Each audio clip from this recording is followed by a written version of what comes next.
morning all of you. This is 28th July, Wednesday online classes, class 5th English literature, lesson 4, that is change of flavor. Flavor means स्वाद, change यानी बदलना, स्वाद का बदलना. Jahangir was the eldest son of Akbar. Jahangir Akbar का सबसे बड़ा बेटा था. He was one of the 6 Mughal emperors who ruled over India. वो उन 6 सम्राटों में से एक था, मुगल सम्राटों में से एक था जिन्होंने इंडिया के ऊपर शासन किया. Jahangir is remembered for his love for beauty and justice. Jahangir अपने सुंदरता और न्याय के लिए, उनके पसंद के लिए याद किए जाते हैं. He had a big bell fixed on a golden chain hung at the gate of the royal palace. उनके पास रॉयल पैलेस के गेट पर, शाही महल के गेट पर एक बड़ी सी गोल्डन चेन से लटकी बेल लटकी रहती थी. Anyone who pulled the chain was heard and given justice by him. जो कोई भी उस चेन को खींचता था वो उसकी फरियाद सुनी जाती थी और उसको उनके द्वारा न्याय मिलता था. He was also fond of the beauty of the woods, the fragrance of flowers and taste of fruits. वो और किसके शौकीन थे? जंगलों के, ब्यूटी ऑफ द वुड्स यानी कि जंगलों की सुंदरता के, फ्लावर्स की फ्रेग्रेंस, फूलों की खुशबू के, और टेस्ट ऑफ फ्रूट्स, फलों के स्वाद के बहुत शौकीन थे. Often he would go out in procession along with his ministers, courtiers and other attendants. यानी अक्सर वो अपने मिनिस्टर्स के साथ, मंत्रियों के साथ, दरबारियों के साथ और अटेंडेंट्स के साथ एक बड़े से प्रोसेशन यानी जुलूस बनाकर वो बाहर जाया करते थे. बट ऑन सेवरल ओकेजन, लेकिन कई मौक़ों पर he would go out alone in disguise of a common man to see the condition of the people of his empire. लेकिन अक्सर ऐसा भी होता था कि वो एक कॉमन मैन, एक साधारण व्यक्ति की डिस्गाइज यानी वेशभूषा में वो अपने एम्पायर, अपने साम्राज्य के लोगों की कंडीशन को देखने के लिए जाया करते थे. He would visit the towns and villages, talk to the people and then return to the palace with new ideas to improve their lot. वो क्या करते थे? He would visit the towns and villages. वो अपने गांव कस्बों को visit किया करते थे, लोगों से बात किया करते थे और उसके बाद अपने महल लौट कर आते थे और ये विचार करते थे कि क्या किया जा सकता है उनकी स्थिति को और सुधारने के लिए. One day he road of alone in the disguise of a merchant. एक बार वो अकेले एक व्यापारी के वेशभूषा में अकेले निकल पड़े. It was the month of September. ये सितंबर का महीना था. The rain had just wash the earth. Rain ने, बारिश ने तुरंत अभी अभी पृथ्वी को धुला था. The trees and the leaves clean. पेड़ पत्तियाँ सब साफ सुथरे थे. Every object looked bright after the rain bath. बारिश की बात के बाद हर चीज़ धुली हुई, साफ सुथरी, चमकीली दिखाई दे रही थी. While riding through the country side, जब वो कंट्री साइड में, शहर में वो राइड कर रहे थे, तो he saw the farmers ploughing their field. उन्होंने देखा कि किसान उनके अपने खेत जोत रहे हैं. The rain was plentiful this year. इस बार बारिश अच्छी खासी हुई थी. The fields looked green with the crops. और जो फसलें थी वो खेत जो थे वो फसलों के साथ हरे नज़र आ रहे थे. They were waving in the light breeze. और जो फसल थी वो हल्की हवा में क्या हो रही थी? हिल रही थी. He was happy thinking that there would be no famine in his empire. तो ये सब देख के वो बड़े खुश हुए और उन्हें ये समझ में आया कि अब की बार उनके एम्पायर में, उनके साम्राज्य में फैमिन यानी कि अकाल नहीं पड़ेगा. And the people would not starve. और लोग भूख से नहीं मरेंगे. The day wore on. दिन और बीता and it was almost afternoon. और करीब करीब दोपहर हो गई. The sun was over the head and he was feeling tired and thirsty. अब सूरज बिल्कुल सर पे चढ़ाया और उनको भूख और प्यास दोनों लगने लगी. As he looked around he saw a little cottage. जब उन्होंने चारों तरफ देखा तो उन्हें एक छोटी सी कॉटेज यानी झोपड़ी दिखाई दी. A little away from there, वहाँ से थोड़ी दूर पे. तो there was an orchard just behind the cottage. उस कॉटेज, उस झोपड़ी के ठीक पीछे एक ऑर्चर्ड यानी फलों का बाग था. He went there to take some rest, तो वो वहाँ पर गए थोड़ा सा आराम करने के लिए। It was a beautiful orchard, ये बहुत सुंदर बगीचा था। There were mango grove on one side, एक तरफ मैंगो आम के पेड़ थे, and some pomegranate trees on the other side, और दूसरी तरफ किसके पेड़ थे? अनार के। He sat under a mango tree, एक आम के पेड़ के नीचे वो बैठ गए, and began to take rest, और आराम करने लगे। Soon the gentle breeze blowing through the trees, जल्दी ही हल्की हल्की जो हवा थी वो पेड़ों से होती हुई बहने लगी, चलने लगी। Refreshed him and he felt new vigour, और उन्हें एक नई ऊर्जा मिली। ही वॉज फीलिंग थर्स्टी, उनको प्यास लग रही थी। So he went towards the cottage, तो वो कॉटेज की तरफ गए, and knocked at the door, और उन्होंने दरवाजे पर खटखटाया। A gracious woman came out, एक लेडी जो थी वो बाहर आई। She was the owner of the cottage, वो कॉटेज की मालकिन थी, as well as the orchard, और उस ऑर्चर्ड की भी, उस बगीचे या बाग की भी वो मालकिन थी। She was kind and generous lady, वो एक बहुत ही दयालु और उदार लेडी थी। When she saw the tired merchant, जब उसने उस थके हुए व्यापारी को देखा तो शी कॉल्ड हिम इन, तो उसने उन्हें अंदर बुलाया। She offered him a seat and called out her daughter, उन्होंने उन्हें बैठने की जगह दी और अपनी बेटी को बुलाया। बेटी का नाम था Marian. When she came in, the woman asked her to prepare a glass of fresh pomegranate juice, जब वो बेटी वहाँ पर आई तो उस लेडी ने उसको बोला कि फ्रेश अनार का जूस तैयार करें।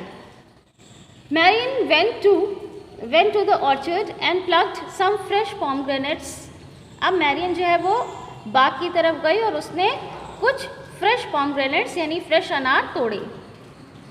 She spilled them open and squeeze the juice into the glass, उसने उनके छिलके छीले और उस जूस को डायरेक्टली ग्लास में डाला। She also added a little salt and sugar, उसमें उसने थोड़ा सा सॉल्ट और शुगर भी मिलाया।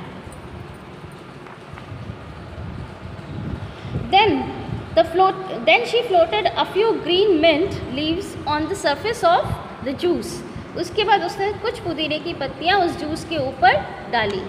And offered the glass to the guest, और गेस्ट को वो ग्लास ऑफर किया।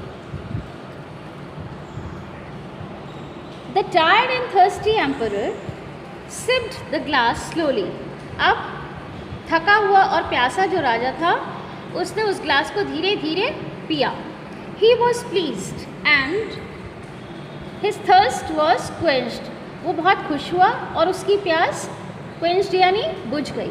But he was eager to know, लेकिन वो ये जानने के लिए उत्सुक हो गया, to know the function of floating mint leaves on it, लेकिन वो ये जानने के लिए उत्सुक हो गया कि मिंट लीव्स उसके ऊपर डालने का क्या काम था, क्या यूज़ था वहाँ पे।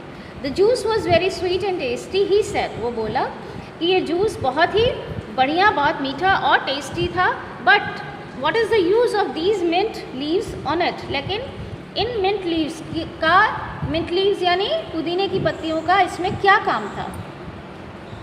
आई बेग यू पार्डन सर, मैं क्षमा चाहती हूँ, मैरियन सेड, मैरियन ने बोला। But after a long ride on a hot day you seem to be very thirsty, have you drank the juice in a SIP.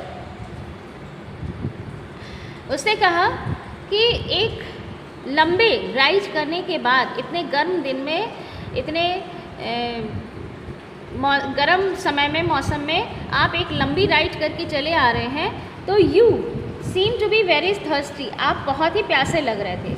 Have you drink the juice in a sip you might have caught cold, तो अगर आप have you drink the juice in a sip, अगर आप एक घूंट में सारा juice जो है वो एक साथ पी लेते तो शायद आपको क्या होता, कोल्ड यानी खांसी जुकाम सर्दी हो जाती। So I added the leaves on the top, इसलिए मैंने उन मिंट लीव्स को, उन पुदीने की पत्तियों को ऊपर उस जूस के ऊपर ऐड कर दिया। So that you sip the juice slowly, ताकि आप जूस को धीमे धीमे सिप करें, धीमे धीमे पिए। The emperor was extremely happy with the refreshing juice. Emperor जो था वो बहुत ही प्रसन्न हुआ उस रिफ्रेश करने वाले जूस से। The warm hospitality of the kind woman and the intelligence of the young girl, उस दयालु औरत के गर्मजोशी या गर्मजोशी भरे स्वागत से वो बहुत प्रसन्न हुआ, साथ ही साथ उस यंग लड़की के बुद्धिमानी से प्रसन्न हुआ। He asked for some more juice, उसने थोड़ा और जूस मांगा। Marian went out to pluck some more pomegranates to prepare juice for her guest. मैरियन वापस फिर बाहर आई थोड़े से और अनार तोड़ने के लिए, ताकि वो अपने गेस्ट के लिए और जूस तैयार कर सके। मीनवाइल, इस बीच में an idea struck in the emperor's mind, इसी बीच में एम्परर के दिमाग में एक आइडिया आया। He admired the orchard and thought of leaving a tax on the tree also, उसने उस बाग की तारीफ करी, साथ ही साथ उन पेड़ों पर टैक्स लगाने की भी सोची। What would enrich my treasury, उसने कहा कि ऐसा करने से मेरी जो ट्रेजरी है, मेरा जो खजाना है वो भर जाएगा। He said to himself, वो अपने आप में बोला। But this time the girl did not return soon, लेकिन इस बार वो लड़की जल्दी लौट कर नहीं आई। The emperor was getting impatient, अब emperor बहुत ही बेसब्र हो गया। She returned after a long time, वो काफ़ी देर बाद लौटी and handed over the glass of juice to him, और उसने जूस का ग्लास उनको दिया। This time the glass was half empty, इस बार वो जो ग्लास था वो आधा खाली था। However, he sipped the juice, but it was not as tasty as before, rather it was bitter। तो फिर भी उसने, जो एम्परर था, उसने उस जूस को सिप किया, पिया, लेकिन इस बार वो जूस उसे टेस्टी नहीं लगा बल्कि उसे कड़वा लगा। Now the emperor lost his patience, अब एम्परर ने अपना धीरज खो दिया। He disclosed who he was, उसने तुरंत ही ये ओपन कर दिया, तुरंत ही उनको बता दिया कि वो कौन है। and demanded an explanation from the girl, और तुरंत ही उस लड़की से इन सब चीज़ों का कारण पूछा। Your Majesty, said Marian in a humble tone, Marion ने बहुत ही हम्बल टोन में जवाब दिया कि महाराज, now I understand why the fruits of the trees dried up so suddenly. उसने कहा महाराज, अब मैं समझ रही हूँ कि पेड़ के जो फ्रूट्स थे वो इतनी जल्दी क्यों सूख गए। Like all other living beings the trees also expect, सारे जीवित प्राणियों की तरह पेड़ भी आशा करते हैं justice and favour from the emperor, यानी सम्राट से न्याय और दया की उम्मीद वो रखते हैं। Only the goodwill of the monarchs help the trees bear juicy fruit, और अगर महाराज की, सम्राट की अगर अच्छी विल होगी, अच्छी नीयत होगी, तो वो मदद करती है पेड़ों में जूसी फ्रूट्स लाने की। यानी अच्छी नीयत वाले अगर महाराज होंगे, सम्राट होंगे, तो उनकी अच्छी नीयत के कारण पेड़ों में क्या होगा, जूसी फ्रूट आएंगे। They were happy when you arrived, तो मेरे जो पेड़ के फल थे वो क्या हुए, जब आप आए तो आपको देखकर वो खुश हुए। So you got a glass full of flavored juice, और इसीलिए आपको एक ग्लास पूरा भर के फ्लेवर वाला जूस मिला। But now it seems that they are scared of you, लेकिन अब ऐसा लगता है कि वो जो पेड़ हैं, वो जो फल हैं, वो आपसे डर गए हैं। So they have lost the aroma and flavor, और इस वजह से वो अपना टेस्ट, अपना स्वाद लॉस्ट कर चुके हैं, खो चुके हैं। The emperor realised his mistake, अब सम्राट को अपनी मिस्टेक, अपनी गलती महसूस हो गई। एट द सेम टाइम, उसी समय he was charmed with the witty reply off the pretty young girl, और साथ ही साथ वो बहुत ही खुश हुआ उस यंग गर्ल के, उस सुंदर सी यंग गर्ल के बुद्धिमानी भरे जवाब को सुनकर। Go and tell your trees to feel at ease, the emperor smiled, अब एम्परर जो था वो मुस्कुरा कर बोला कि जाओ अपने पेड़ों से कह दो कि वो कंफर्टेबल फील करें। I won't impose any tax on them, मैं उन पर कोई टैक्स नहीं लगाऊंगा। The girl bowed to the emperor girl ने, लड़की ने राजा के आगे, एम्परर के आगे अपना सर झुकाया, एंड शी टू स्माइल्ड, और वो भी मुस्कुरा दी।